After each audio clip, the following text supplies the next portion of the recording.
બનાસકાંઠા જિલ્લાના કાંકરેજના સિહોરીના બુકોલી ગામેથી મળી આવ્યો મૃતદેહ। બુકોલી ગામની સીમમાં હત્યા કર્યા બાદ લાશને દાટી દીધેલી હોવાનું આવ્યું સામે। જમાઈએ સાસુનું ગળું દબાવી દાટી દીધી હોવાની આશંકાના આધારે જમાઈની કરાઈ અટકાયત। મામલતદાર પોલીસ સહિતની ટીમોએ ઘટના સ્થળે પહોંચી તપાસ હાથ ધરી।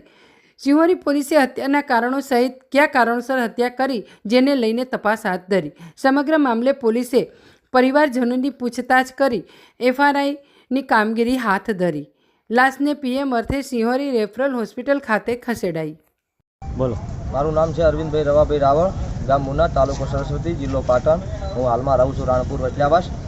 અને આ જાણ એવી છે કે આ જમાઈ સાથે ઘરેથી જમાઈ ઘરે આવ્યા અને જમાઈ એવું કીધું કે આપણે ભાઈસન હગું જોવા જવું છે। એટલે એમના હાહુને હંગાત લઈ અને ભાઈસન હગું જોવા માટે નીકળેલા। 1 કલાક બાદ એમનો ફોન આવેલો કે ઘરે કે મારે હાહુ જે છે રસોડામાં કેમ્પમાં અંબાજીના જે કેમ્પ છે ને એ કેમ્પમાં જે છે કોમ કરવા માટે ઇકો ગાડી હતી અને 3 બહેરા હતા અને એમના હંગાથી જ્યાં છે એવું કહી અને કલાક 1.5 કલાક પછી જમાઈ ઘરે પરત પાછા મુના આવેલા। પછી એ રાત નાઈટ રોકાણા મુના, સવાર વહેલા ઘરે ગયા। પછી રાતે બીજી નાઈટે વળી 1 વાગે પાછા મુના આવ્યા। એટલે એવું કીધું અમારા ભાને એમને કે ભાઈ તમારી છોકરીને મારા હંગાત મોકલો। એટલે હવે અમારો જે ભાઈ છે ને એવું કીધું કે ભાઈ અત્યારે ના હોય, સવાર વહેલા તમારો હંગાત મોકલી દેવું। સવાર વહેલા જમી હંગાતથી છોકરી મોકલેલી છે। બુકોલી આવેલા, બુકોલીથી પછી 2 દિવસ પછી એવું થયું કે ભાઈ હજી ડોશીમાની કોઈ ભાળ મળતી નહીં। એટલે પછી પાછા મુના આવેલા। પછી 1 દિવસ ગયો, 4 દિવસ વધી ગયા, પૂનમ આવી ગઈ, પણ કોઈ કેમ્પમાં અમે તપાસ કરી તો કેમ્પ કોઈ હતા નહીં અંબાજીના, કેમ કે પૂનમ આવી ગઈ એટલે કેમ્પ તો બધા છૂટી ગયા। પછી અમે પોલીસ સ્ટેશનમાં અમારા પરિવારવાળાની વાઘરોજ પોલીસ સ્ટેશનમાં અરજી કરેલી। અરજી કર્યા બાદ 1-2 દિવસ અમે અંબાજી, દ્વાતા બધી જગ્યાએ ફર્યા પણ કોઈ ભાળ ન મળતા અમે નક્કી કર્યું કે આપણે હવાનું પાકું કરવું છે, એફઆઈઆર ફડાવીએ।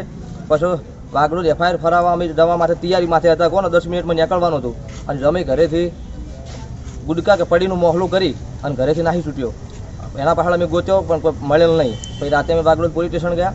વાઘરોજ પોલીસ સ્ટેશન ગયા એટલે સાહેબે કીધું કે ભાઈ અત્યારે સુખ શાંતિ ઘેર જતા રહો, તમારી અરજી આલેલી છે અને કાલ 10 વાગે આવી જજો, તમારી એફઆઈઆર અમે રજૂ કરી દેવું। બીજા દિવસે અમે જ્યાં એફઆઈઆર ફડાવી, એફઆઈઆર ફડાયા પછી સાહેબ હોજે મુના આવેલા।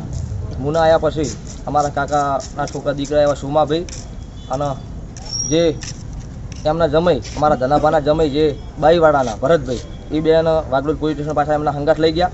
હંગાત લઈ ગયા પછી અમે વાઘરોજ પોલીસ સ્ટેશન પાછા ગયા કે ભાઈ અમને શું કારણે લાયા છો? તો સાહેબનું કહેવું હતું કોઈ શંકાપદ અમને ગઈ છે એટલા માટે અમને અહીંયા લાયા છીએ, કોઈ ચિંતા કરશો નહીં, અમને અમે કાલે તમને મોકલી દેવું પાછા।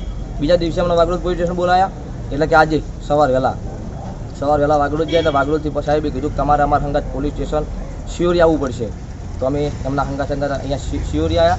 સિયોરીથી પછી એવું કીધું કે આપણે બુકોલી જવું પડશે। તો અમે એમના હંગાત બુકોલી ગયા।